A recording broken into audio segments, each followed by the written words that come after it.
네, 6장 2교시 강의를 시작하지요.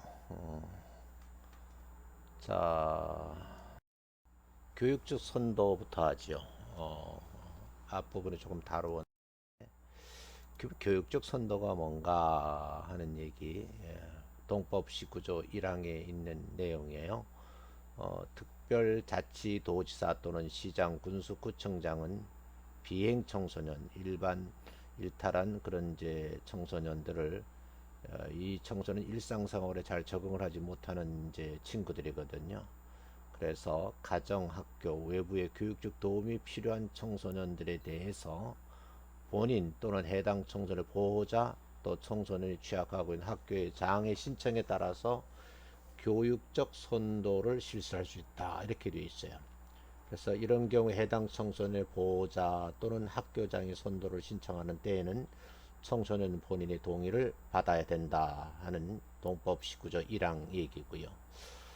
선도라는 말은 해당 청소년이 정상적인 가정생활, 학교생활, 사회생활을 복귀하는데 도움이 되는 방법으로 이끌어주는 거죠. 그래서 이 방법으로 대통령령이 정하는 방법에 따라서 해야 된다 하는 것이고, 선도 기간은 6개월 정도, 6개월 이내로 해야 된다는 것이고요. 특별자치도시, 시장, 군수구청장은 선도의 결과를 좀 이렇게 검토, 평가하는 거죠.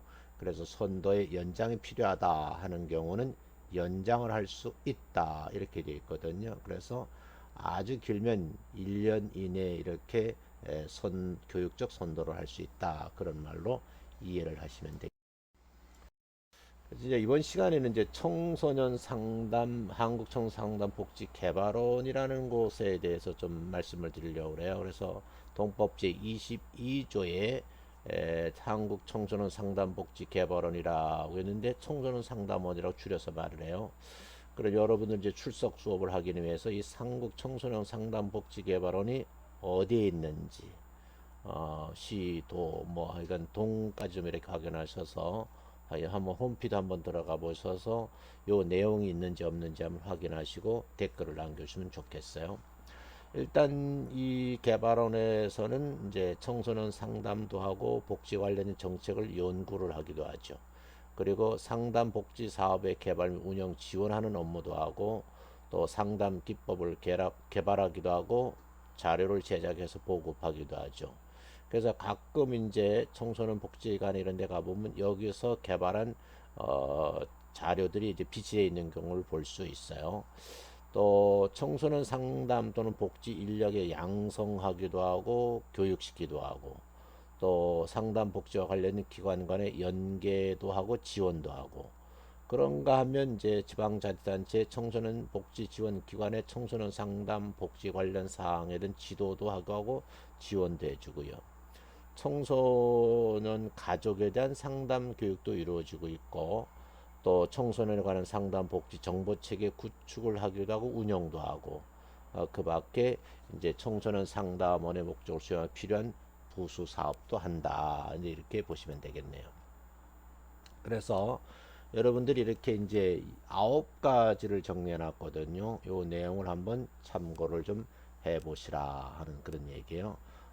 만약에 시간이 좀 되신 분은 뭐 메모할까지는 없지만 여러분들은 그냥 PPT 자료를 자주 올려드릴 테니까 PPT 자료를 보시고 하면 중요하다고 생각하면 체크해 놓으시는 정도로 하시면 돼요. 그 다음에 이제 청소년 상담 복지센터예요. 그래서 특별시장, 광역시장, 도지사 또는 특별도지사, 시장, 공수구청장은 청소년에 대한 상담, 긴급 구조, 자활, 의료 지원 등 업무를 수행하기 위해서 청소년 상담 복지센터를 설치 운영할 수 있다 이렇게 되어 있거든요. 그래서 여러분 지자체는 이 관련 법에 의해서 반드시 뭐야 청소년 상담 복지센터도 있다 하는 거예요. 그러면 어디에 있는가? 우리 동네 혹시 있는 건 아닐까? 이렇게 한번 살펴보라는 거예요. 그 다음에 이제 시장 군수구청장은 제1항에 따라서 시군구에 설치하는 청소년 상담 복지센터를 청소년 활동 진흥법 제7조 1항에 따라서 시군구에 설치하는 지방 청소년 활동 진흥센터와 통합을 해서도 운영할 수 있다. 그래서 통합된 곳도 있어요. 그래서 청소년 상담 복지센터를 청소년 단체 위탁하여 운영하도록 하거나 아니면 따로 법인을 설치해서 운영하는 경우도 있다 하는 건데, 대부분이 이렇게 통합센터에서 같이 운영하는 경우가 있다, 이제 이런 말씀을 참고하시면 될 것 같아요. 그 다음에 이제 이주 배경 청소년 지원센터라 그러는데, 여성가족부 장관은요 동법 18조에 따라서 이주 배경 청소년 지원을 위한 이주 배경 청소년 지원센터를 설치 운영할 수 있다 그랬어요. 그래서 이것이 아마 설치가 되면 이곳에서 하는 일이 한 7가지 정도 되는데, 뭐 비슷한 내용이죠. 그래서 이주 배경 청소년 복지에 관한 종합적 안내를 해드리고, 또 이런 친구들을 위해서 청소년들과 부모에 대한 상담 및 교육도 이루어지고, 또 이주 배경 청소년 지원을 위해서 인력 양성 및 연수 일도 하기도 해요.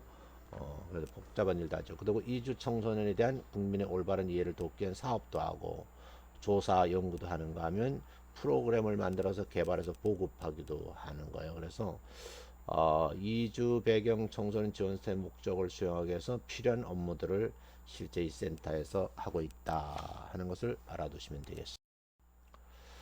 그 다음에 여러분들에게 청소년 복지 시설이 도대체 어떤 것들이 있는가, 설치 기준은 뭐고, 실제 필드에서 어떤 이루어져 있는가 하는 부분을 다루려고 합니다. 일단 이제 청소년 복지 시설에는 이제 이 도표에 제가 이제 표시를 했는데, 한 이제 4가지 정도의 쉼터도 있고, 자립지원관, 치료재활센터, 청소년 회복지원시설, 이런 게 있어요. 쉼터는 말 그대로 가정에서 이제 집을 나온 친구들이죠. 이걸 가출 청소년이라는데, 이런 청소년들에 대해서 가정이나 학교 또는 사회로 복귀하여 생활할 수 있도록 일정 기간 보호해주면서 이 친구들을 위해서 상담도 해주고, 같이 이제 주거도 하고 학업 계획도 세워주고 자립할 수 있도록 지원하는 이런 이제 시설이 청소년 쉼터다. 그러고 보면 이건 이제 이용 시설일까요, 생활 시설일까요? 주거가 있으니까 생활 시설이 되겠죠. 또 자립지원관은요, 일정 기간 동안의 청소년 쉼터 또는 청소년 회복 지원을 받았는데도 가정 또는 학교 사회로 복귀하여 생활할 수 없는 청소년들이 있어요.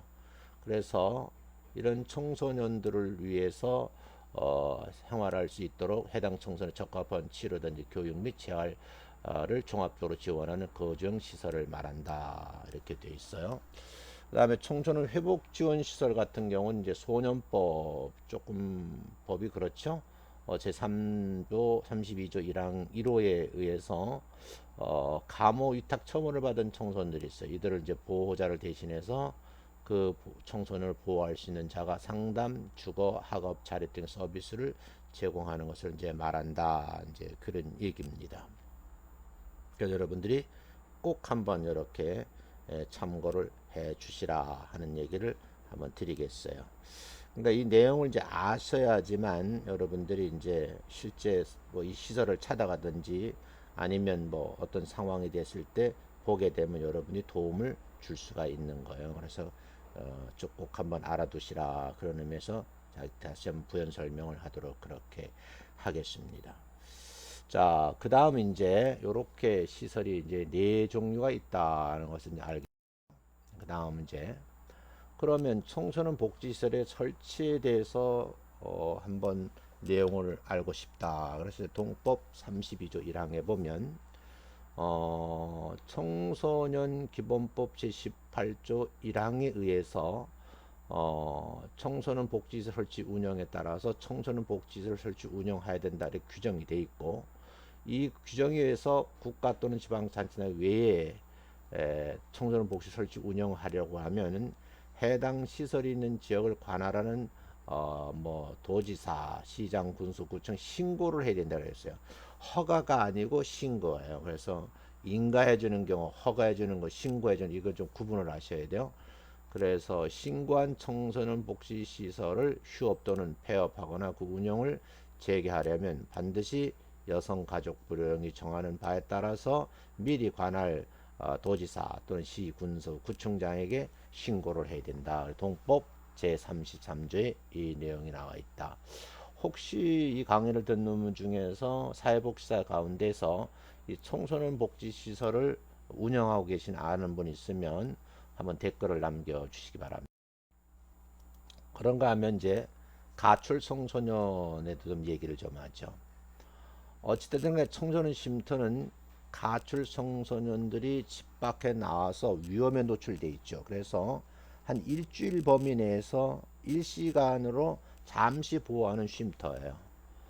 그래서 이제 이런 이제 가출 청소년 잠시 쉬는 청소년 쉼터를 제외를 하고, 그러면 이제 쉼터를 설치 운영하는 자는 해당 청소년 쉼터에 입소한 가출 청소년이 이제 조항이 있거든요. 가정폭력이라든지 친족에 의한 성폭력, 그 밖에 가정으로 복귀가 어려운 그런 청소년들이 있어요. 그래서 이런 생활하기 어려운 사유로서 대통령이 정하는 사유가 원인이 되어서 가출한 경우는 그 가출 청소년 본인의 의사에 따라서 퇴소시켜서는 안 된다라고는 규정이 있어요. 원래는 한 일주일 정도만 쉬고 가야 되는데, 이런 특별한 경우는 그 시설의 장이라든지 청소년 지도사들이 함부로 퇴소시켜서는 안 된다. 만약에 퇴소하면 관련 법에서 처벌을 받을 수 있겠죠.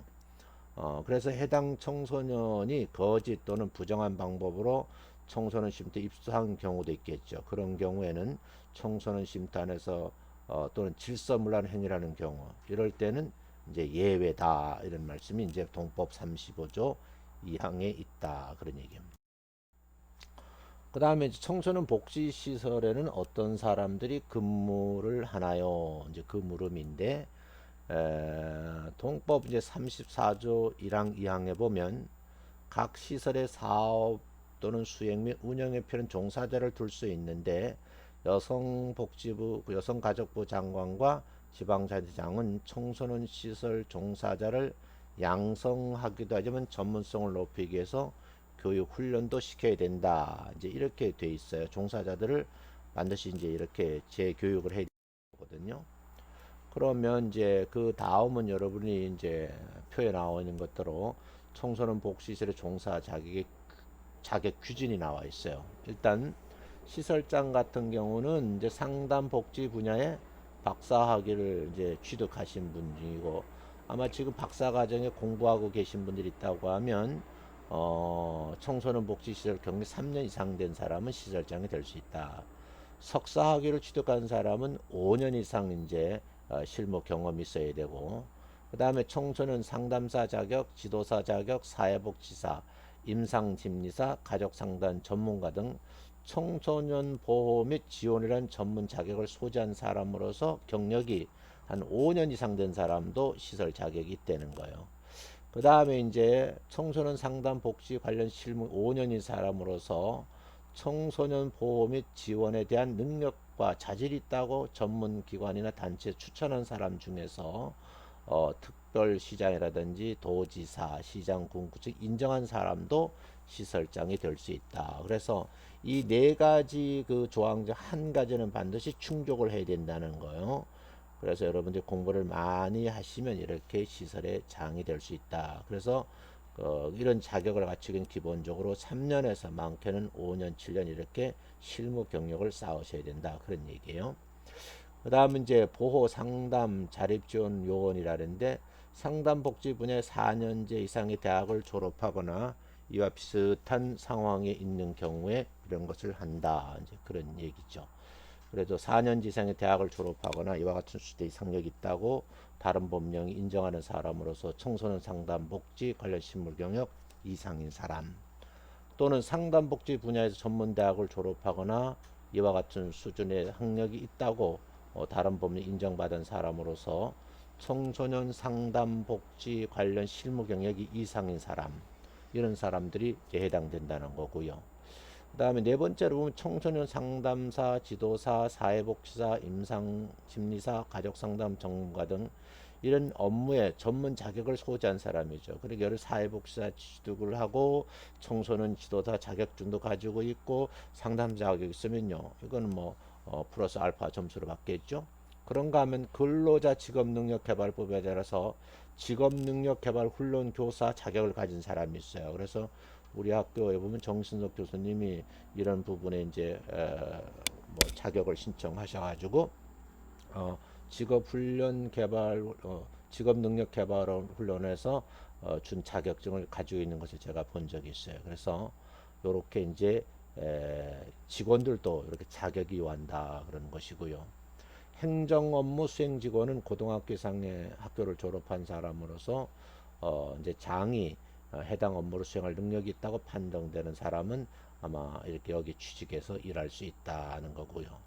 이 시설에는 쉼터다 보니까 생활 시설이잖아요. 여기 이제 취사원 이제 식사를 제공하는 이제 분도 있어야 되거든요. 이런 분들은 조리사 자격증을 취득해야 되고 또 조리사 경력으로서 2년 이상 사람으로 해당 업무 수행에 관한 사람은 이제 그 주방에서 쉼터에 있는 그 청소년들을 위해서 식사를 담당하는 그런 업무를 할 수 있다 그런 얘기입니다.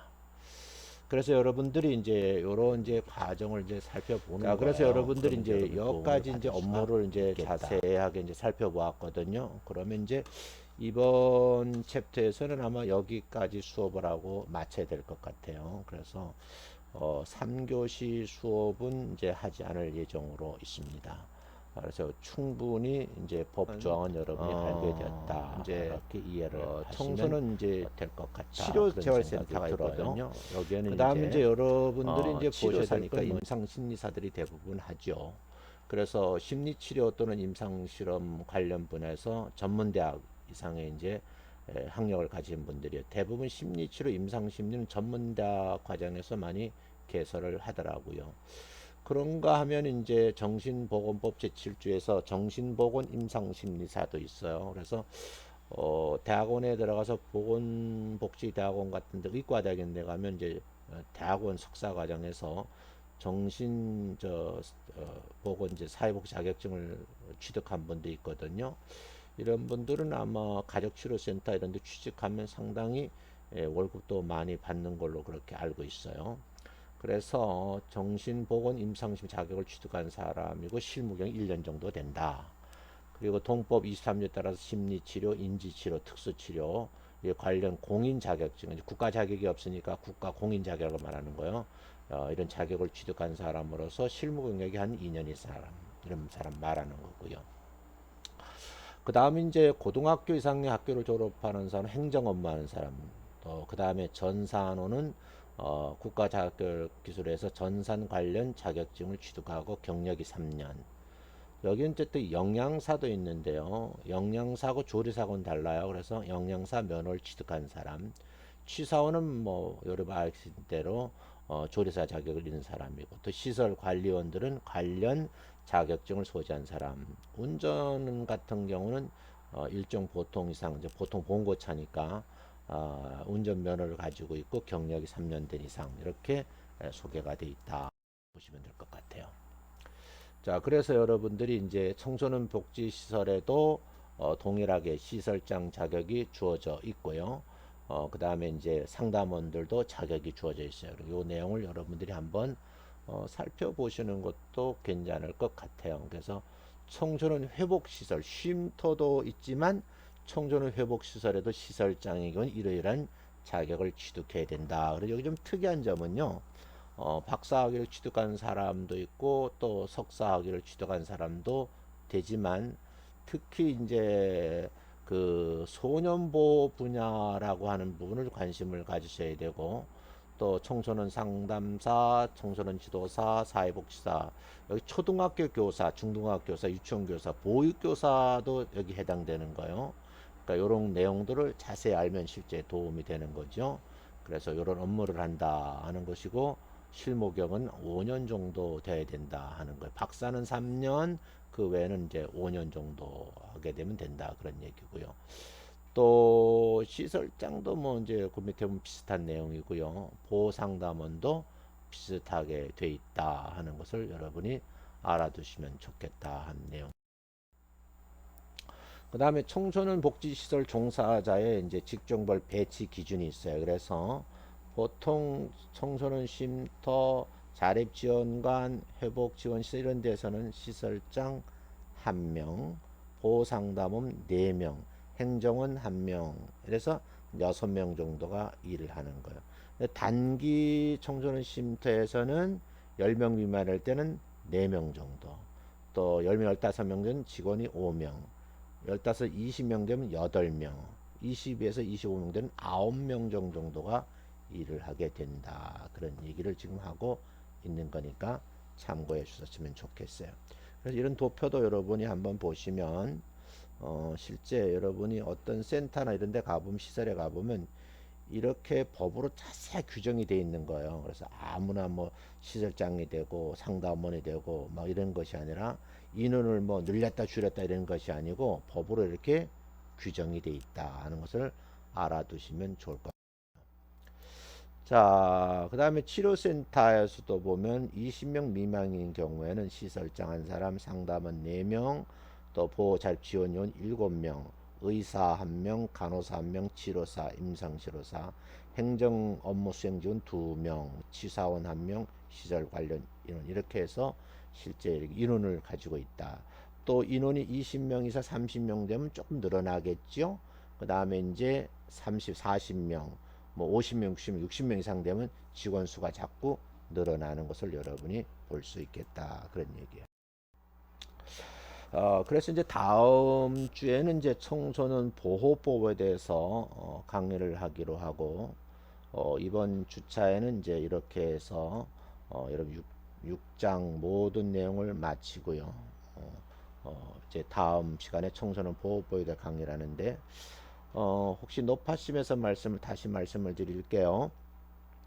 이제 수업을 들으시면서 비대면 수업이니까 지금 낯설고 어색할 거예요. 그런데도 하여간 뭐 거의 6, 7주 지나가니까 많이 익숙해지셨어요. 뭐 어떤 교수님은 화상으로 전부 연결해 오셔가지고 서로 대화를 하면서 공부하는 방법도 있는데, 이건 이제 동시간에 다 접속을 해야 되니까 어려움이 있을 거예요. 저 같은 경우는 동영상, 이제 얼굴 없는 PB 동영상이니까 일주일 안에 뭐 여러분 자유로운 시간에 수업을 들으시고 내가 수업을 들은 흔적만 남겨 놓으세요. 그러면 제가 출석 체크를 하겠다 그런 얘기예요. 그다음에 이제 중간고사 어떻게 보나요? 이제 너무 궁금해 하시는데 걱정하지 마시라. 그래서 여러분 대면 수업이 되면 수업 시간에 여러분하고 시험 보는 방법에 대해서 자세히 설명하고, 여러분 어려워하면 조금 더 쉬운 방법을 선택하도록 그렇게 하고요. 과제물조차도 여러분이 지금 어려울 수가 있어요. 지금 처음 학교 들어오신 분은 굉장히 어려워요. 그런 부분 제가 과제물 작성법 강의해 드리고, 또 자료도 필요하면 드리고, 이렇게 해서 쓰는 방법까지 알려 드린 다음에 그때에서 이제 과제물을 제출하는 방법으로 그렇게 할 예정입니다. 그러니까 너무 시험에 막 걱정하셔가지고 힘들어하지 마시고, 그냥 이제 이렇게 대학에 들어와서 여러 과목을 배우면서 청소년 육성 제도는 관련 법을 배우는 건데 이런 것이 있구나 하고 가볍게 좀 들었으면 좋겠다. 너무 심각하게 들어가지고 마음의 부담이 되고 또 심리적으로 안정감을 취하지 못하게 그러면 공부가 아니라 본인 건강에도 도움이 안 되는 거예요. 그래서 여러분들이 충분히 이해를 하고 있어요. 제가 나이도 계시잖아요. 그래 다 이해하고 있으니까 교수님 만나면 또 웃으면서 만나서 재미나게 얘기하고 그렇게 한 학기를 마무리하자고요. 그럼 또 다 2학기 때 또 재미난 시간이 남아 있으니까 그런 식으로 여러분이 수업을 진행한다. 다시 말씀드리겠어요. 강의를 들으시고 강의에서 제가 순간 질문을 하잖아요. 질문하고 답변을 요구하는 내용들은 메모장을 만들든지 아니면 파일을 만들든지 해서 메일로 저한테 보내주시면 그 메일에다가 제가 메일 사서함을 만들어 놨어요. 거기다 다 스크랩을 해 놓을 거예요. 그러니까 스크랩 해 놓고 여러분들이 출결성 문제를 가지고 해결을 하겠다. 아무 반응이 없으면 안 돼요. 그래서 여러분 단톡방에서도 좀 오늘 강의 잘 들었습니다. 출석했습니다. 이렇게 간단하게도 메모를 남겨달라 하는 얘기예요. 지금 저희 대학의 개학 학번 일반 그 학부 학생들은요 전부 전자 출석을 해요. 그래서 전자 출석은요 반드시 스스로가 출첵을 해야 되는 거예요. 그러면 엄격하거든요. 그래서 개학과 여러분들은 그렇게 하면 힘들어 하니까 조금 이제 여유가 있어요. 그래서 충분히 여러분들이 직장 생활 하시면서 이렇게 하는 걸 제가 알고 있어요. 어린이집 원장님들이시고 또 뭐 구의 의원들이시고 또 어떤 분은 병원에 근무하시고 또 요양원에 근무하시고 다 알아요. 그러니까 여러분 사정을 충분히 알고 있으니까 너무 걱정하지 마시라 하는 걸 당부 말씀드리고 다음 주차에 다시 강의를 시작하겠습니다. 감사합니다. 고맙습니다.